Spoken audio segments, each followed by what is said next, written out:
Hello, this is Mike Swanson of WallStreetWindow.com. Last night, Facebook reported earnings, and along with that, a conference call in which they revealed some details about changes they're going to make to the news feed. Gigantic changes. We're going to go through that in a minute. The stock is dropping at the moment. A lot of people wonder if the stock should be bought today, but I'm going to load up my screen so you can see what I'm looking at. The stock is down 49% for the year. Sure, it could bounce, short term because it's down this morning, but as a long-term investment, I don't think it's any good anymore. It's a broken stock because it's not the giant earnings company that it had been up until really around New Year's. Last year, the company's revenue uh, peaked out. This earnings report today, they revealed a decline in revenue. The number of the cost per click that advertisers are now paying in the last quarter for Facebook declined by 15%. The company is one that feels like it's under financial pressure and is having to make giant shifts in response to that. In fact, there were stories earlier this week in the New York Times that, and they're all over the internet, that Zuckerberg had a conference call with Facebook employees in which he basically cracked down at them, kind of lashed out at them, said that there's a lot of employees underperforming. He's going to more closely monitor them and for them to expect some layoffs. And this is a suggestion that Facebook is going to be cutting costs. And they're trying to boost their earnings, their quarterly earnings, because it's no longer an earnings growth story. And that's important for stocks because in the stock market, when companies grow earnings, and Facebook rapidly grew earnings from its debut on the stock market until last year, making it one of the top performing stocks, which made it one of the most widely owned and favorite stocks for people to buy, one of the best performing stocks, because it was growing like gangbusters, lots of users, new users every single day. But in the stock market, when growth stops in stocks that become highly valued, the stocks can then rapidly decline. And that's been the story this year. Now, a year ago, last summer, Facebook began to rebrand itself and pivot into saying, and eventually changing its name to Metaverse. But it started to say that, look, we're going to focus on the Metaverse. They actually did a marketing campaign in which they, on advertisements on Facebook, they began to position Mark Zuckerberg as an innovator, someone who loves goggles in the Metaverse.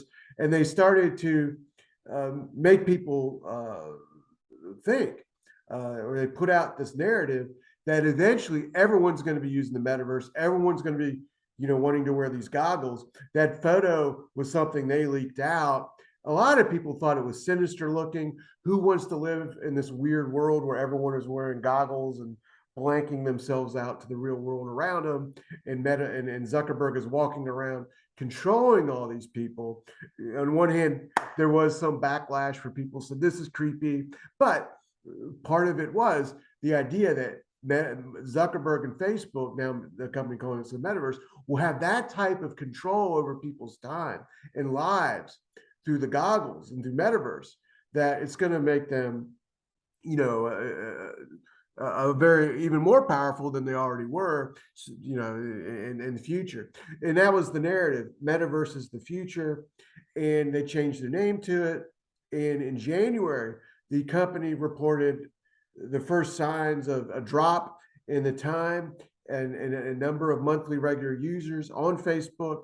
The stock cracked in one single day, down over 20%. And on that earnings report, they said that Metaverse is the future. In 10 years, everyone's going to be using the goggles. And we're on front on that. The problem is there's a lot of reasons to be skeptical about how many people about how big of a thing this metaverse really is. Here's the thing about it. Do you know how many people are actually using metaverse despite all the talk, all the hype about it? Let me show you the statistics. This is from the website statista.com, and the number of users on metaverse right here. This is data.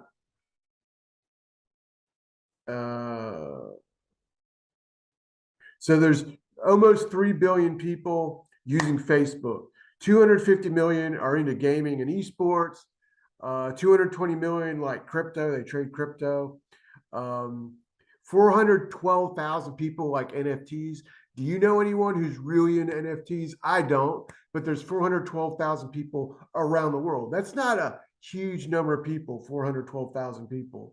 There's more New York Yankees fans, I'm sure. How many people are using Metaverse?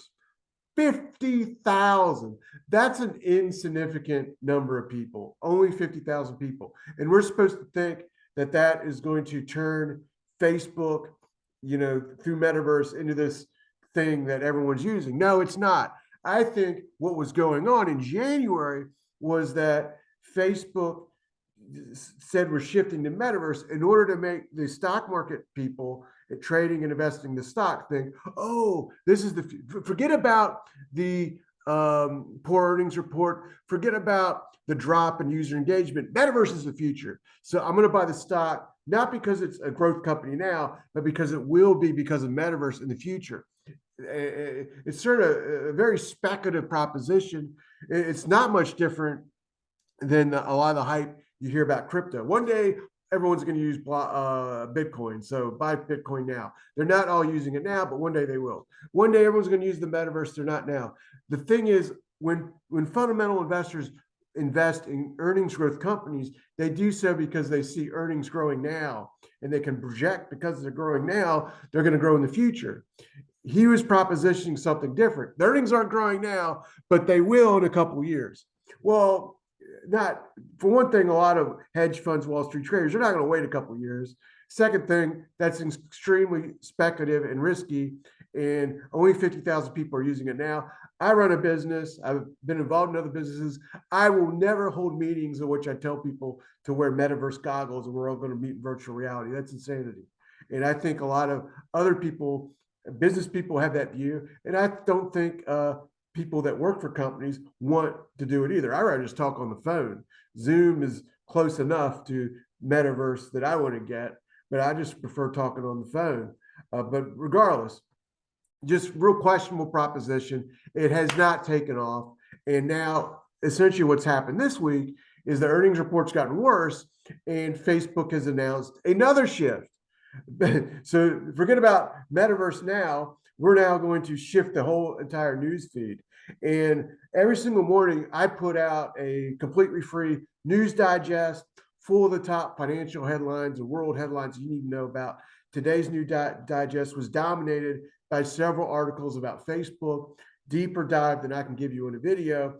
This is all free. Scroll below the video and you can subscribe for free. But anyway, the escape plan, all outlined in LA Times. A Washington Post article talks about the pressure the employees are feeling when Zuckerberg lashed out at them. Kind of creepy, kind of crazy, I think. I wouldn't treat people like that and blame them for the earnings decline. All companies, are going to top out in earnings at some point in earnings growth. That's what's happening. That doesn't mean Facebook's going bankrupt. Doesn't mean it's awful. But it has a choice. It can say, look, we have accomplished a great thing. We have built this website and billions of people are using it, and people spend all this time on it. We're making all this money. How much more money do we need to make? They could say that and be happy with the stock where it is, or it could fall a little more if the stock market falls a little more. But no, they want to continually try to pivot to convince people we're going to return to high growth. And now they're doing it by essentially what the LA Times described as turning it into TikTok. Now, Facebook itself announced this pivot in a statement on July the 21st, a week ago, in which they said, we're changing the news feed. And yesterday, to make it, to simplify and shorten the video I'm doing, basically they're saying it's going to be algorithmic driven. A third of the content's not going to be chosen by you that you see. It's going to be chosen by the algorithm. People you don't even know. They want to suck you in, and they say this is what TikTok does, and we're competing. They're out competing us and stealing people's time from that they would be spending on Facebook. Is this going to work? I don't know. They've tried to make changes in the news feed today, and in one change, it reduced the time 2 years ago when they started censoring content, and it angered people, made some people leave the website. Is this change? I don't want to see all these TikTok type people myself. I want to see local people I know. I want to know what's going on in my community. I hope they don't shift away from that, because I do find Facebook useful to stay on top of what's happening to me. There's Facebook groups that I like to see what they're posting. I want to see more of that. I don't want to see TikTok type stuff. That's not what I want. But anyway, I don't think this is a stock people should be buying or holding, hoping that these changes are going to change everything. That's my take. If you like this type of video, in a world of hype, endless hype of stocks, click like so YouTube will know that, and I'll know to make more videos like it, because I could talk about other topics too. And if you want my next video, if you're new to me, hit the subscribe button, hit the bell next to it, and YouTube will send you an alert as soon as my next video is up for you to watch.